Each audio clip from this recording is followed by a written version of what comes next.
Hello, everybody, and welcome to our after church tea time.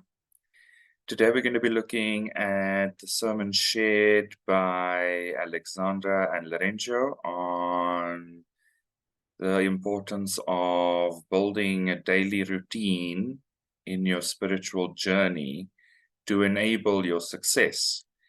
And so we're going to share some of our insights as we've gone through our journey and what we've learned in relation to what they shared in the sermon that could probably just help to cement the concepts that they shared, and also potentially share some of our learnings. So also please feel free to engage with us in the comments and share anything that you may have learned that has worked for you and that you believe anybody else can benefit from.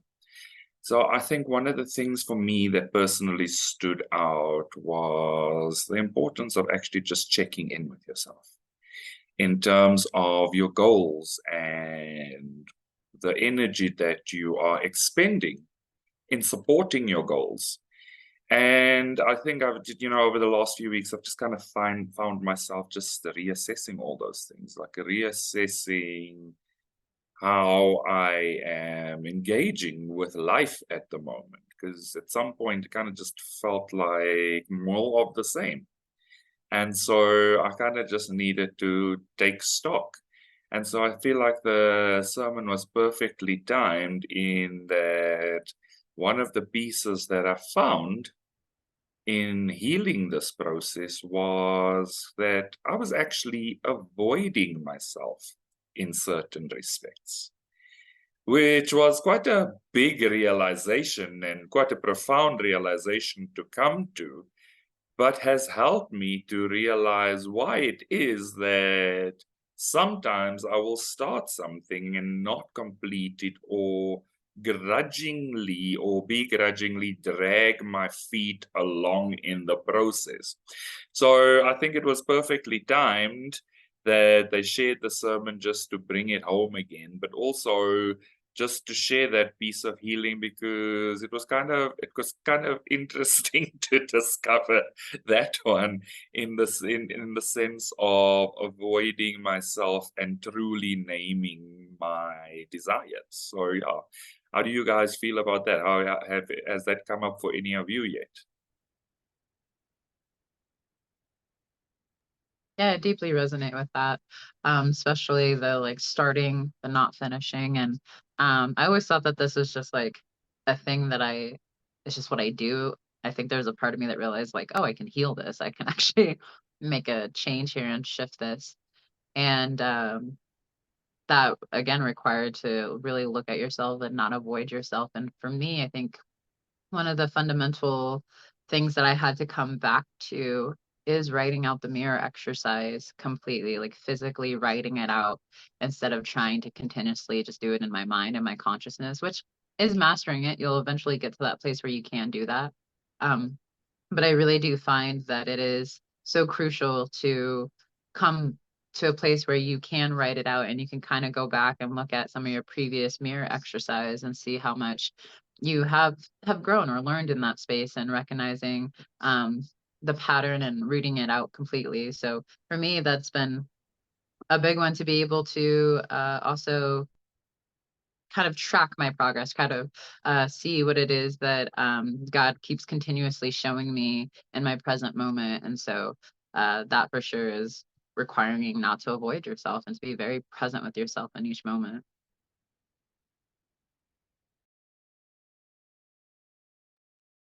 Yeah, I really liked how Alexandra and Laurencio emphasized like where your attention grows is where the love is, and where you need to focus so that you can recognize if it feels good to you, if it's something you can continue, or if something needs to be changed.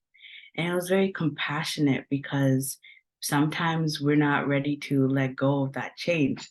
Like, I was not ready to let go of my movie nights, Saturday nights. And it was really hard for me to wake up for class in the morning.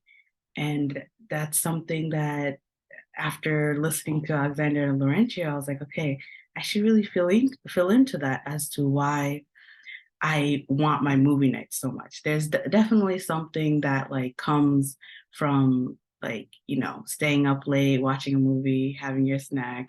And but it definitely impedes on the goals that I wish to have and like the structure I wish to have. So it can be as soft and gentle and compassionate as just feeling through it and seeing how we can give ourselves what that feeling is and also structure it so that we're still focusing on the goal and we're still moving towards that. So So, and it's, you know, it's interesting that we are on the topic of goals, because I think one of the things that came up for me in healing over the last couple of months is the sense that I'm not allowed to have what I want. And so with that, I wasn't able to completely name my desires or the goals that I needed to kind of put in place to achieve them. And all of that stuff kind of just spoke to this core disbelief of this core belief of lack that kind of became a little bit of a golden thread in my life. So I kind of needed to look through it to find out where it stems from. And it was like literally this thing in childhood, you know, parents telling you that it's kind of selfish to put your needs and desires on the table and say what you want. And that wanting was kind of a little bit arrogant. Like my family had this thing about children not wanting what they want. And I was like, you know, like, and the more I felt into it and the more I healed through it, I was just like, that is so bizarre and random and such a crock of crap. Like, it's really the worst lesson you can teach your children.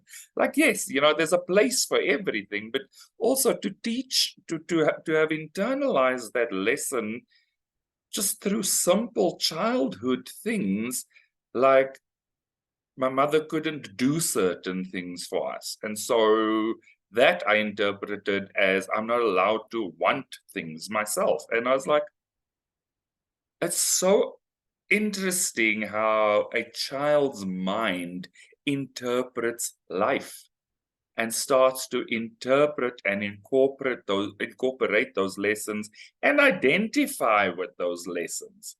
And so that's been kind of the journey of healing through the lies.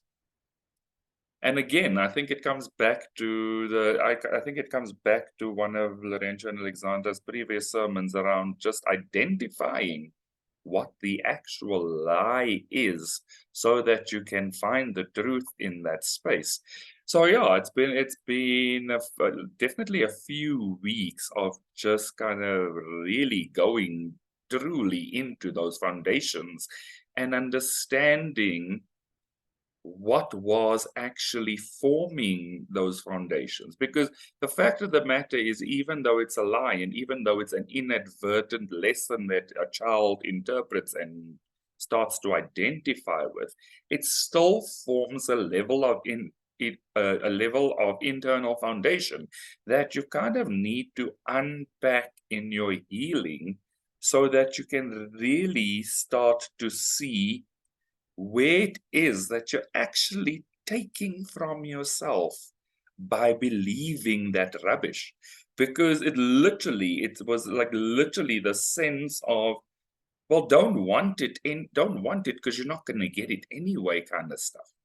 And so yeah, it's been a definitely interesting discovery. I can tell you that.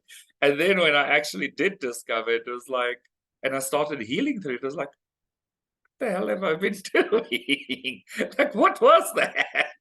And yeah, but like, you know, it's so interesting to find it, because once you find it, you can so easily uproot it in healing through it with the mirror exercise. So it's just something of literally being prepared to look being prepared to focus, which was being literally very core to today's sermon.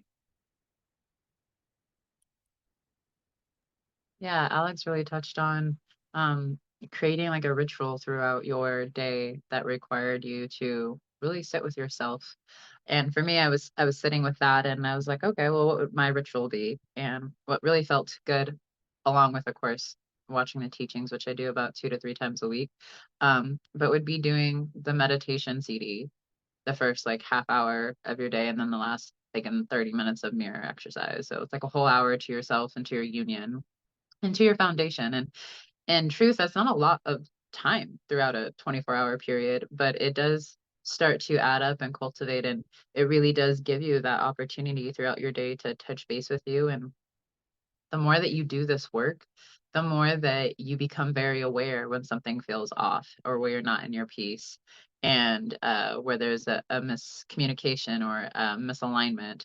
And that's something I'm very grateful for, because when I started this work, it was almost like everything's an upset, everything is out of alignment, everything feels bad. But now that I'm like 5 years into this work, it's like, no, most of my day feels pretty peaceful. Most of my day feels really good. And there are moments where something doesn't feel good. And because there is that awareness and there is that understanding of what's truly in alignment with love and what is not, you're able to kind of feel into those things a little bit faster and quicker. And then you have some of your deeper upsets that maybe you don't really feel or see or really recognize until it's kind of in your face. And then you have to, of course, move through it. But ultimately having that daily routine of of having that communication with yourself and with God, and really feeling into your feelings is ultimately the core of what we do here. It's just being present with parts of yourself that desire love. And just recently I was feeling into having this upset about having to take full responsibility of myself, not so much in step 2 of the upset, but just responsibility of um, taking care of myself ultimately.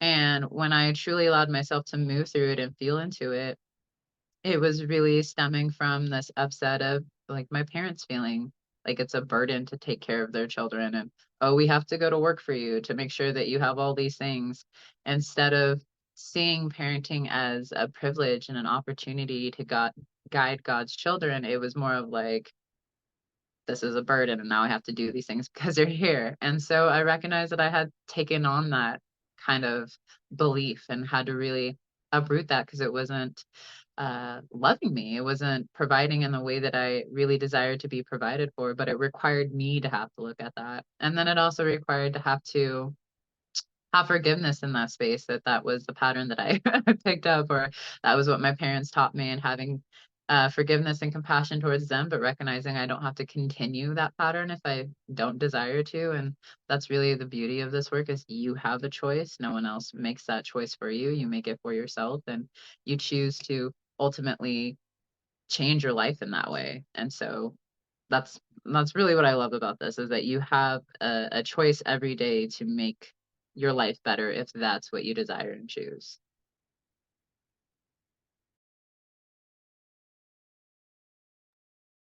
Yeah, when you were talking, it was like, when you said you have a choice every day, I was like, you have a choice every day to make a new choice every day. It just feels so cool, like just like those simple things where you just like realize it's actually yours. It's the power, it's in your hands.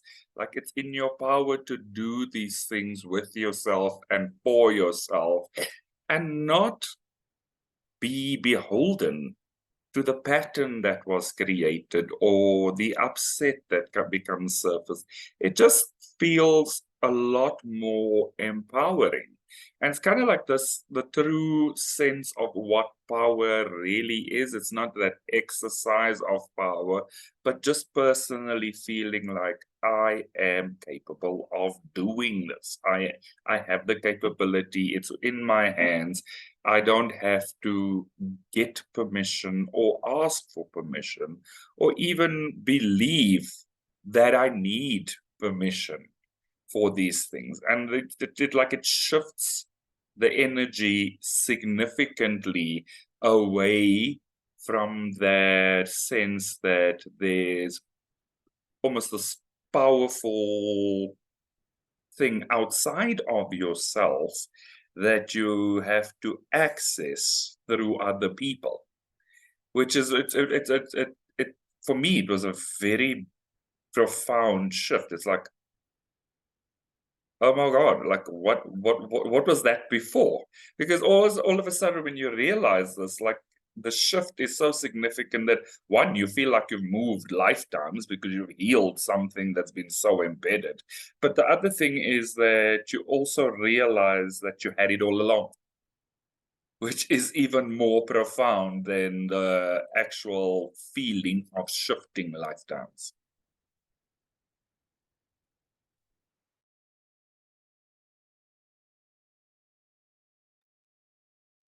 Yeah, that comes to mind of like your energy and your time and like how much you have within a day and how when you focus on that energy, how powerful it can be and how powerful you can be with that attention. And it reminds me of like the source that we have within that we can just call upon. Like our attention is that powerful that it can bring upon our goal. Regardless of like the patterns that we bring up to heal, it still like changes just with one shift. And that's magnificent. It really shows one's divinity when you see that it's all from within and you can just make it from a choice. Um, and I see now why foundational routine is so important because within a day, you have that set energy and you can really build upon that and grow your goals and also view all the things that are, ick and you want to take out of your life. So it's like cleaning out your garden and making it grow even more. So it's beautiful.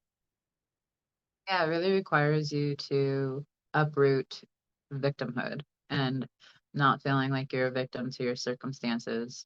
And this was a tough one at the beginning of my journey of really letting go of this belief that life was happening to me instead of happening through me, like I'm the co-creator of my reality.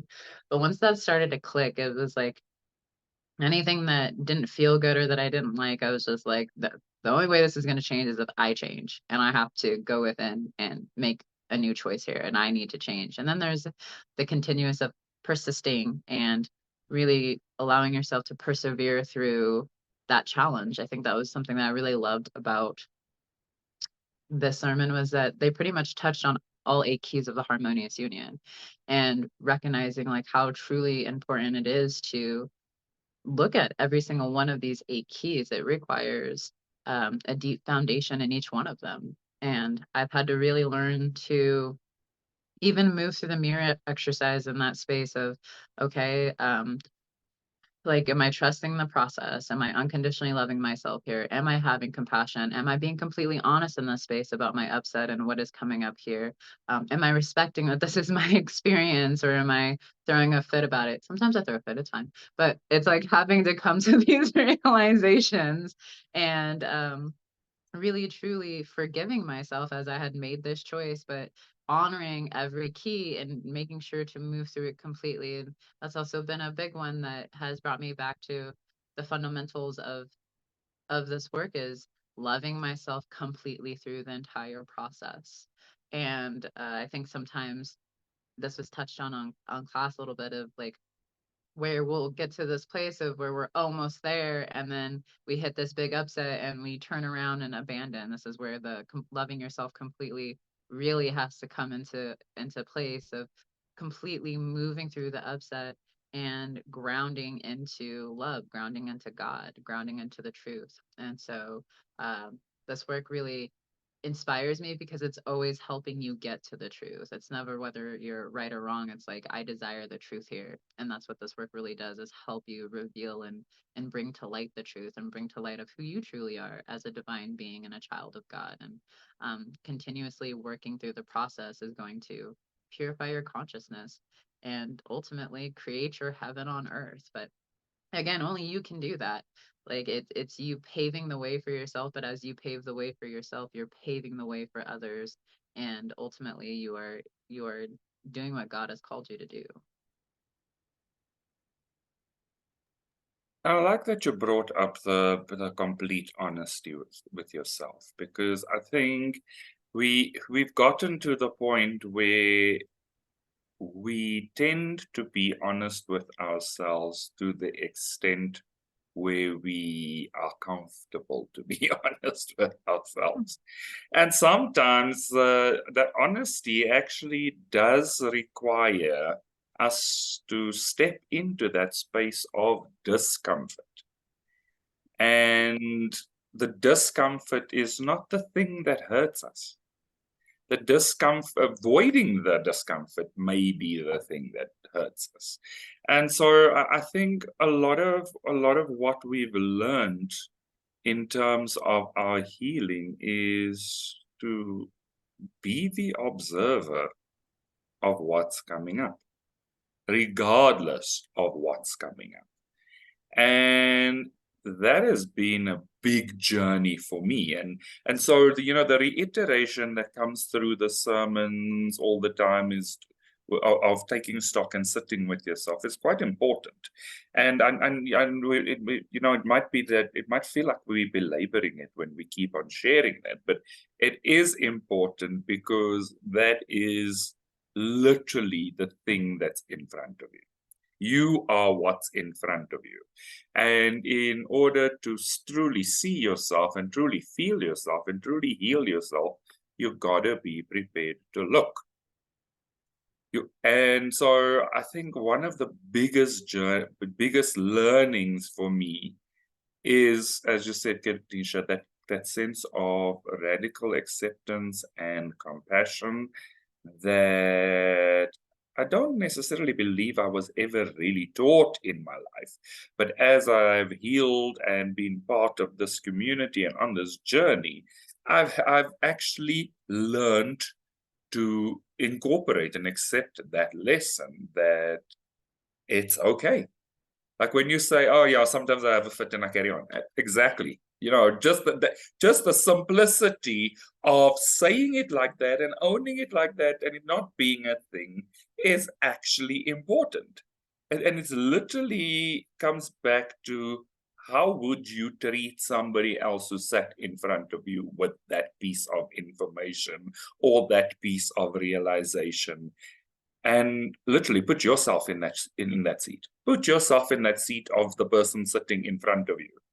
And you would treat it, you would treat that person very differently to how you potentially were treating yourself in the past.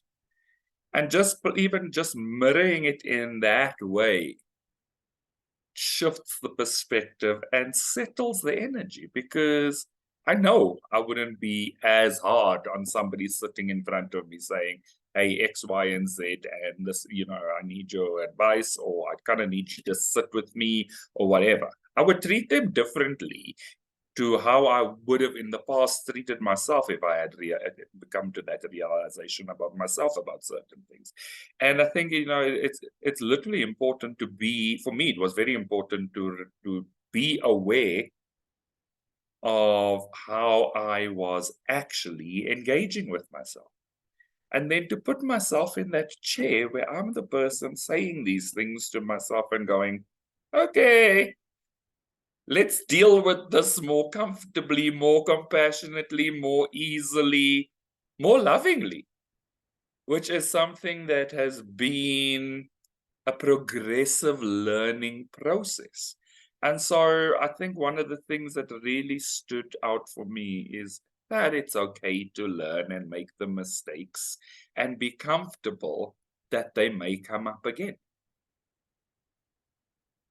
Absolutely. I think one of the most profound things that I've ever heard Jeff and Shaleia say was that we are not our upsets. And so it's not really appropriate to identify or attach to the upsets. And once I stopped identifying with my upsets, every once in a while, I still work through judgment where I judge myself or come to this place of like, oh, I should have known better.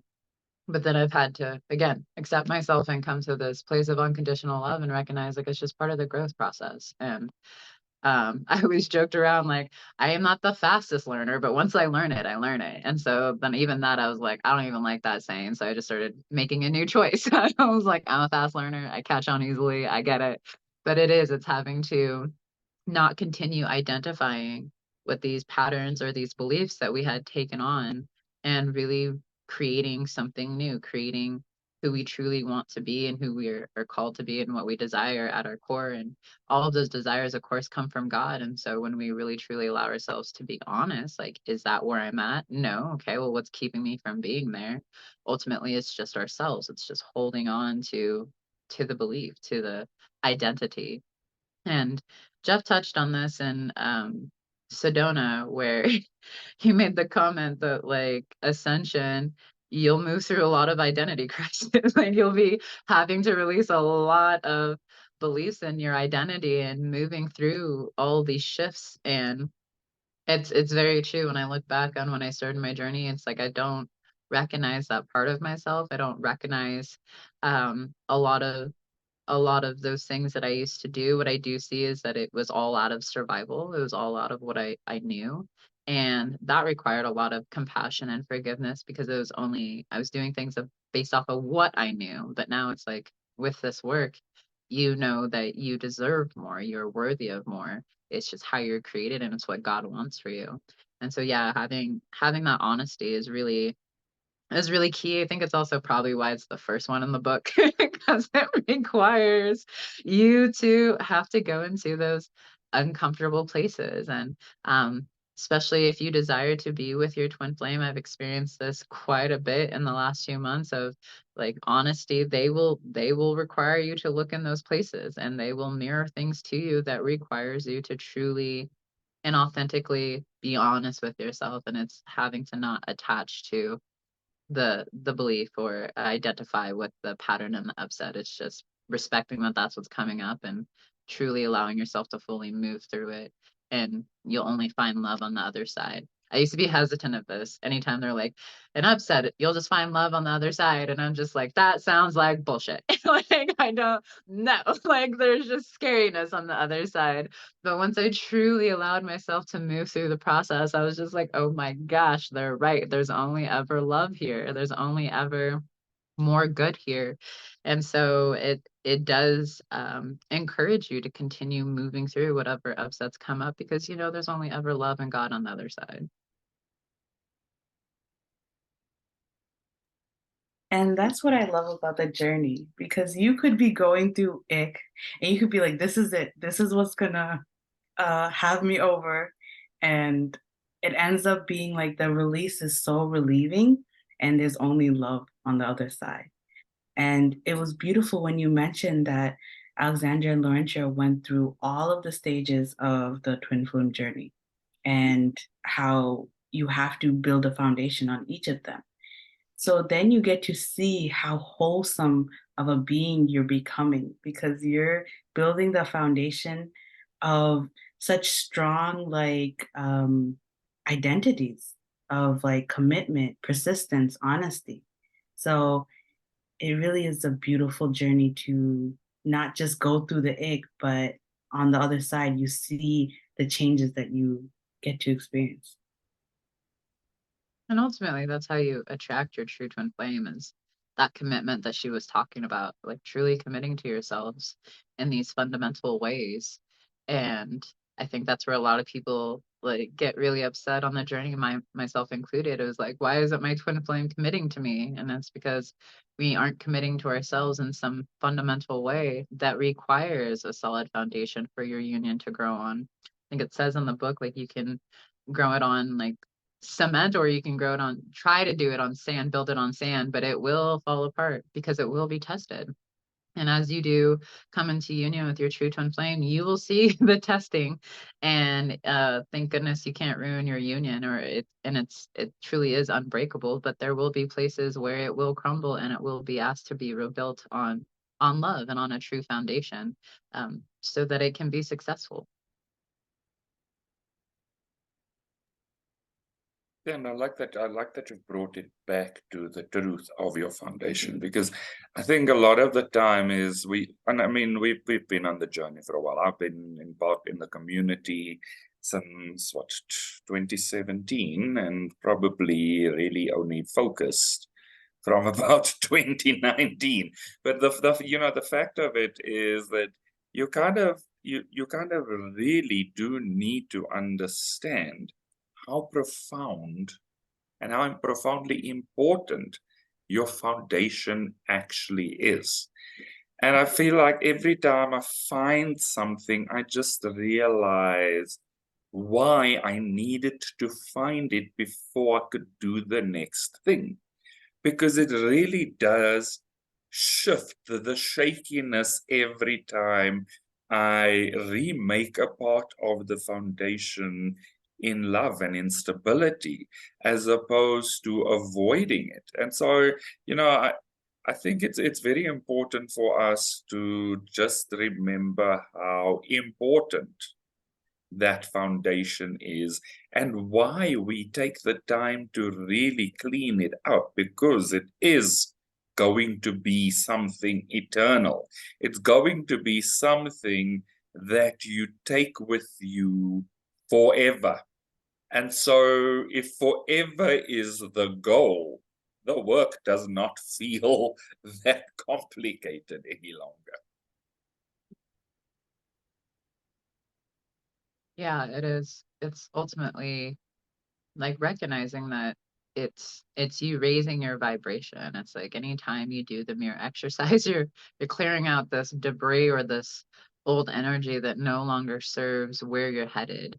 And it ultimately, and she touched on this, Alex touched on this, was like attachment, releasing attachment to whatever it is that you're letting go of, or whatever it is that God's asking you to just hand over to Him at this moment in time. Sometimes that is your twin flame. God asks you just to surrender attachment and let go and trust the process. And that is another way that a true twin flame will be revealed to you, is if you can truly let go of attachment and focus on you and God and your foundation with God. And ultimately, they will reach out or make their way back. But having to release attachment to the things that you're so used to, and choosing love in that space, I think is, for me personally, it has been one of the harder things I've had to really get clear on. Is like, oh, I'm attaching to this. And if I truly let it go, what am I allowing myself to open up to? It's that next level of that next opportunity. And the more that I've done that, the more that I've understood practicing non-radical attachment. And now it's really what I desire. I'm like, no, if that's not for my highest good, we're not entertaining that, or we're not going to hold on to that. And sometimes it requires you to look at the things that you've been doing and ultimately your whole life. For me, it was self-talk. The way that I would talk to myself, ultimately, I was just like, I wouldn't talk to anyone else this way. Why do I hold on to this? And it's just because it's a comfort. It's something that you think brings you comfort, but it this work really requires you to look at everything in a different perspective. What is comfort really to me? And having to recognize, like, oh, what I thought comfort is really is a self-sabotaging pattern, or it's actually doing me more harm than good.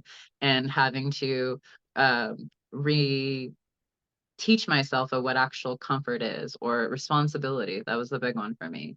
Thinking responsibility was something that was going to get me in trouble, just because as a child I was responsible for my siblings, and if one of them did something, guess who was in trouble? Me. But like things like that I had to really go back and purify my consciousness and recognize, like, no, that's not what that actually means.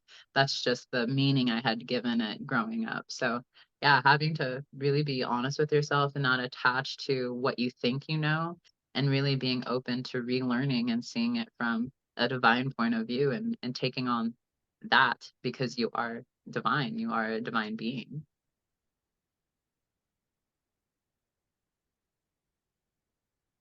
I feel like that's a good place to wrap up. Feels complete to me. How do you guys feel? That went by Awesome. really quick. Pardon? I said that went by really quick. It did, eh? And I find that that happens a lot when you when you're just engaged in the conversation, right? But yeah, thank you to both of you for the conversation today. Thank you to everybody that's followed us. Thank you to Lorenzo and Alexandra for their sermon, because I think it was very timely and well received. To everybody that hasn't yet, please also feel free to like and subscribe to our Church of Union YouTube channel, and we look forward to seeing all of you again soon. Thank you, everybody. Bye-bye.